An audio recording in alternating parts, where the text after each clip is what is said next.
प्रश्न 2, प्रस्थान त्रयी से आप क्या समझते हैं? उत्तर, त्रयी का अभिप्राय है कि भारतीय दर्शन की 3 प्रमुख ग्रंथ जिन्हें जीवन के अंतिम लक्ष्य अर्थात मोक्ष की प्राप्ति के लिए अध्ययन करना आवश्यक माना गया है। ये है ग्रंथ उपनिषद, ब्रह्मसूत्र एवं श्रीमद् भगवद गीता। या प्रस्थान का अर्थ है जीव एवं परम गति को प्राप्त करना। इस परम गति के लिए 3 सनातन ग्रंथों उपनिषद, ब्रह्मसूत्र एवं श्रीमद् भगवद गीता का अध्ययन अनिवार्य है। इसी 3 ग्रंथों को प्रस्थान त्रयी की संज्ञा से विभूषित किया गया है।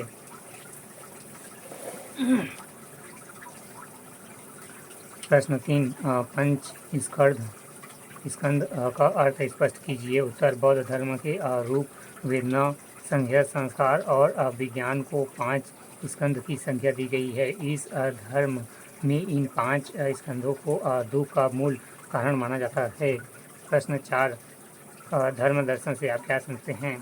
उत्तर, धर्म दर्शन मनुष्य का वह अनिष्पक्ष बौद्धिक प्रयास है जिसके द्वारा वह जीवन और जगत और उससे संबंधित मूल तत्वों, मौलिक प्रश्नों अथवा आधारभूत मान्यताओं को उनकी समग्रता से समझने का प्रयास करता है और इसके लिए वह इन सब की तार्किक, संख्या, समीक्षात्मक विवेचना का विश्लेषण करता है।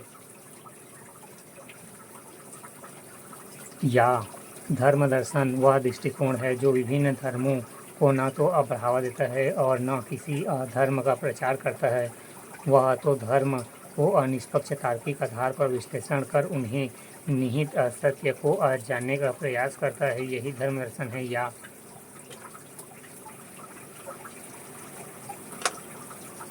धर्म संबंधित मान्यताओं और विश्वासों को उनकी समग्रता में समझकर उनके जनहितकारी पक्षों को उभारना एवं जन प्रतिकूल पक्षों की आलोचना कर उन्हें उनके दोषों से दूर करने का कार्य धर्म दर्शन करता है।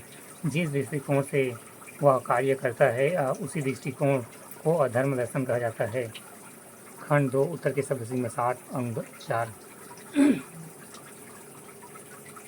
प्रश्न 5, संस्कृतियों पर पड़ने वाले आधुनिक विज्ञान के प्रभाव पर टिप्पणी लिखिए। उत्तर, व्यक्ति को एक सामाजिक प्राणी बनने में जितने भी तत्वों का योगदान है उन सभी तत्वों की अवस्था का नाम ही संस्कृति है। आधुनिक विज्ञान ने संस्कृतियों पर व्यापक प्रभाव डाला। आधुनिक विज्ञान के कारण ही आज समाज ज़्यादा वैज्ञानिक होता जा रहा है क्योंकि विज्ञान की प्राकृतिक प्रयोगात्मक है जिससे विभिन्न सांस्कृतिक एवं धार्मिक मान्यताओं की वैज्ञानिक समीक्षा संभव हो पाई है। आधुनिक विज्ञान जन नैनो प्रौद्योगिकी और रोबोटिक्स, अंतरिक्ष विज्ञान एवं इकोलॉजी आदि के क्षेत्र में विकास की संस्कृतियों को अधिक परिष्कृत करता जा रहा है। नोट, अभ्यर्थी ध्यान दें, आयोग ने नवीन आधारित पाठ्यक्रम में दर्शन और विज्ञान संबंधित को शामिल नहीं किया है। प्रश्न 6, योग दर्शन के अनुसार चित्त की भूमिका की व्याख्या कीजिए। उत्तर, योग दर्शन में बुद्ध, अहंकार और मन का संयुक्त नाम चित्त है। महर्षि व्यास चित्त की 5 अवस्थाओं का वर्णन करते हैं। प्रथम, क्षिप्त। इस अवस्था में चित्त को रजोगुण की प्रधानता होती है, परिणाम स्वरूप मन संक्रिय एवं चंचल होती है। द्वितीय, मूड। इसमें प्रमुख गुण की प्रधानता होती है, इसलिए निद्रा एवं निष्क्रियता प्रभावी होती है। तृतीय, विक्षिप्त। यह क्षिप्त और मूड के मध्य की अवस्था है। चतुर्थ, एकाग्र। इनमें मन की दशा योग के लिए अनुकूल होता है। पंचम, निरुद्ध। इसमें मन की सभी वृत्तियों का अनिरुद्ध हो जाता है।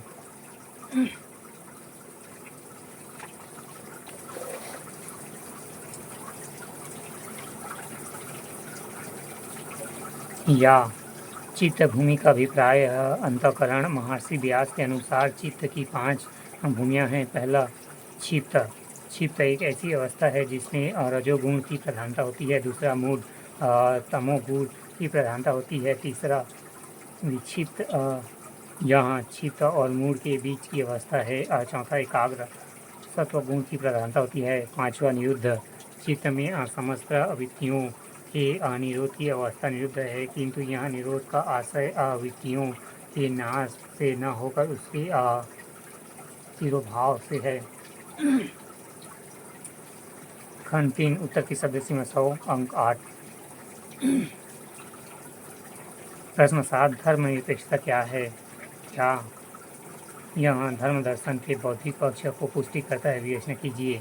उत्तर धर्मनिरपेक्षता से पाश्चात्य संदर्भ का आशय है राज्य सत्ता पर अधर्म के प्रभाव से अमुक्त और राजनीतिक क्षेत्र से अधर्म का बहिष्करण। वही भारतीय संदर्भ में धर्मनिरपेक्षता का अर्थ प्राय सांप्रदायिकता विरोधी एवं विचारधारा मानी जाती है, किंतु धर्म दर्शन के बौद्धिक पक्ष से दोनों को ही अवधारणाएं पुष्टि नहीं होती है, क्योंकि पाश्चात्य संदर्भ में आई धर्मनिरपेक्षता की अवधारणा ज़्यादा नकारात्मक है। इससे यह लौकिकता की प्रधानता है। वही भारतीय दर्शन में आई धर्मनिरपेक्षता सांप्रदायिकता विरोध विचारधारा